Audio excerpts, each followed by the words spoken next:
a pleasure for me to introduce you to Amy Shuen, who's one of the world's best known, I could say, experts on Web 2.0. It's also a pleasure for me because here at IESE we're currently having a big research project which is on Web 2.0 and the use of social media specifically for innovation, while Amy's research is more targeted towards the use of Web 2.0 in organizations, and she recently published a, I think, very exciting book on Web 2.0 called A Strategy Guide, where we can actually see how companies use Web 2.0 tools to boost efficiency and to change their approaches to business problems on a daily basis. Amy Shuen is a very international recognized authority in the Silicon Valley area. Amy, welcome here at IESE.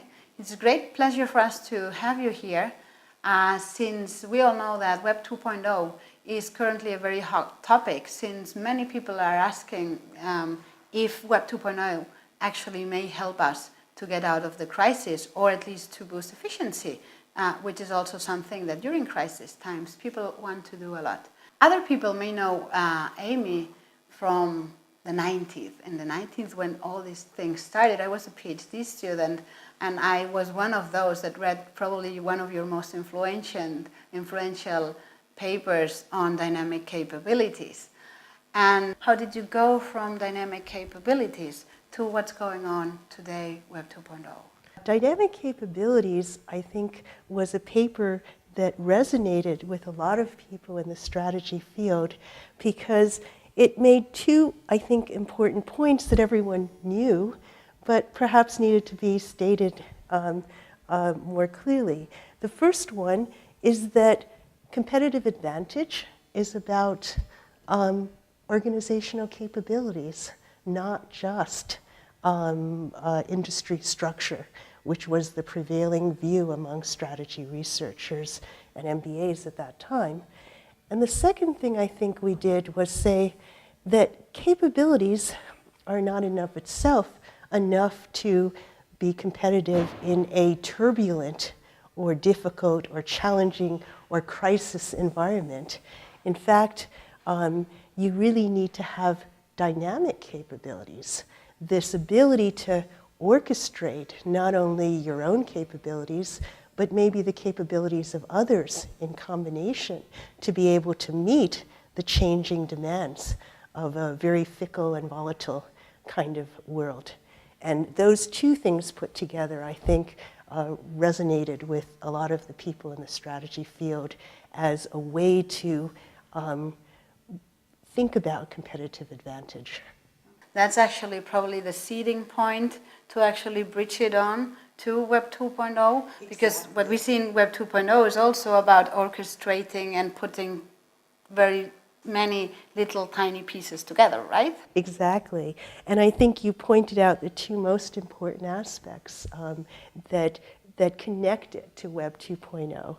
The first one is this idea of innovation as not only creative destruction and also new imaginative things, but also combinations of existing competences and capabilities and companies.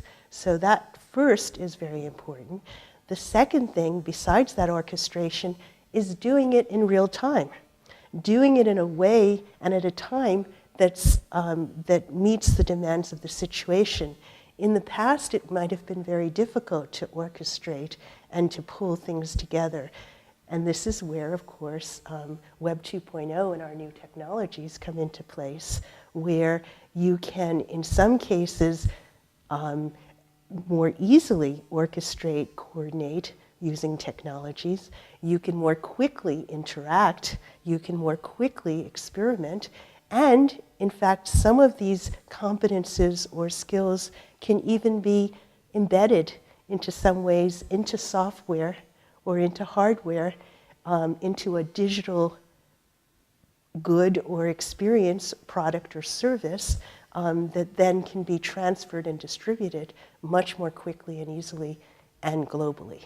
I think it's very exciting actually to see how you want to provide the different milestones that companies have to follow in order to set up a Web 2.0 strategy. Could you just briefly, for our audience, highlight a bit what it would be for you the essential terms of the Web 2.0 strategy guide that you develop in length in your book? The first one was certainly, at least in some of my chapters, I talk about Amazon and how Amazon was able to proliferate e-commerce by essentially creating many, many partners through its use of storefronts and its electronic storefronts that were available to anyone who wanted to become an affiliate. Another example might be IBM, that actually was able to very quickly open up the system of Linux, find developers, and they estimate maybe 15 million developers are going to appear in India and China on Linux, and make all of those new applications and those new development kinds of software available across the world. So in other words, taking something that might in the past have been a local capability or a local skill and make it available elsewhere. So I think those might be two examples that, from my book, that give some idea of some of the best practices that companies are using in getting from a more Web 1 or traditional way of looking at strategy to competing in a more global and interconnected world. And another of the key concepts in your book has to do with communities, right? So could you develop a bit more so that people understand how companies that want to go Web 2.0 actually could think about incorporating the notion of communities and collaboration and all this sort of enhanced interactivity, as you mentioned in the book? Even before I go through that, I should mention that part of these communities is a huge social kind of transformation that has taken place. In my book, I point out that, in my mind at least, Web 1, or the first generation of the web, started at around 1995, and it really became visible to most people because of Netscape going public in 1995. And so 10 years passed when the web was mostly a kind of a place where you went online and you downloaded information. You downloaded material that people had put, or companies had put on websites. And there weren't really that many things on the web except for ones that had been put there by companies, for example.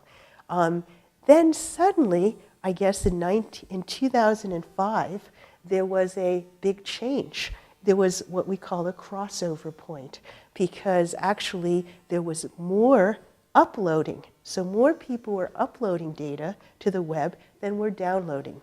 And as a result, you had a very different situation on the web. You had people